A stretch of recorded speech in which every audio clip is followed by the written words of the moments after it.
ನಮ್ ಕ್ರಿಕೆಟ್ ಕತೆ next part ಯಾವಾಗ ಅಂತ ಎಲ್ಲಾರು ಕೇಳ್ತಾ ಇದ್ರಿ, ಇಲ್ಲಿದೆ ನೋಡಿ. ಒಳ್ಳೆ ಸನ್ನಿ ವೆದರ್, ನಮ್ ಭಾಷೆಲಿ ಹೇಳ್ಬೇಕು ಅಂದ್ರೆ ದಗದಗ ಅಂತ ಬಿಸಿಲು ಉರಿತಾ ಇತ್ತು.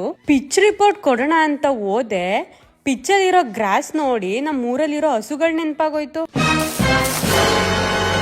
ಯಾಕಂದ್ರೆ ಹಸುಗಳು ಒಂದ್ ಟೈಮ್ ಊಟ ಮಾಡೋ ಅಷ್ಟು ಗ್ರಾಸ್ ಇತ್ತು ಪಿಚ್ ಮೇಲೆ. ಆಸ್ಟ್ರೇಲಿಯನ್ ಪಿಚ್ಗಳು ಕೂಡ ಈ ತರ ಬೌನ್ಸು ಸ್ವಿಂಗು ಆಗಲ್ಲ ಅನ್ಸುತ್ತೆ. ನಮ್ ಬಾಸು ಇವತ್ತು ಎರಡೆರಡು ಹೆಲ್ಮೆಟ್ ಹಾಕೊಂಡ್ ಹೋದ್ರೆ ಬೆಟರ್. ಯಾಕಂದ್ರೆ ಆಪೋಸಿಟ್ ಟೀಮ್ ಅಲ್ಲಿ ಇರೋರೆಲ್ಲ ಆಸ್ಟ್ರೇಲಿಯಾ, ಸೌತ್ ಆಫ್ರಿಕಾ ಮತ್ತೆ ವೆಸ್ಟ್ ಇಂಡೀಸ್ ಪ್ಲೇಯರ್ಸ್. ಜೊತೆಗೆ ಪಿಂಕ್ ಬಾಲ್ ಬೇರೆ ಪಳಪಳ ಅಂತ ಕಣ್ಣಿಗೆ ಹೊಡಿತಾ ಇತ್ತು.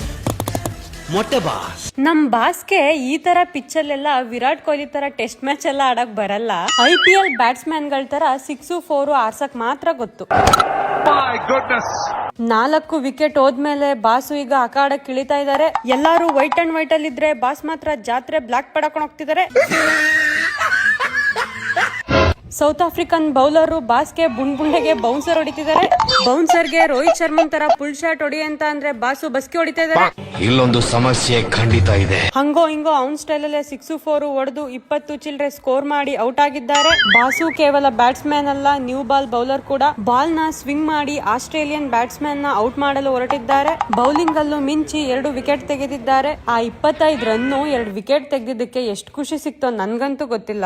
ಆದ್ರೆ ಆ ಉರಿ ಬಿಸಿಲಲ್ಲಿ ಆಡಿ ಆಡಿ ಎಷ್ಟು ಟ್ಯಾನ್ ಆಗಿದ್ದಾನೆ ಅಂತ ಅಂದ್ರೆ ಇನ್ಮೇಲೆ ಇವ್ ನೋಡ್ದಾಗೆಲ್ಲ ಒಂದೇ ಸಾಂಗ್ ನೆನ್ಪಿಗೆ ಬರೋದು.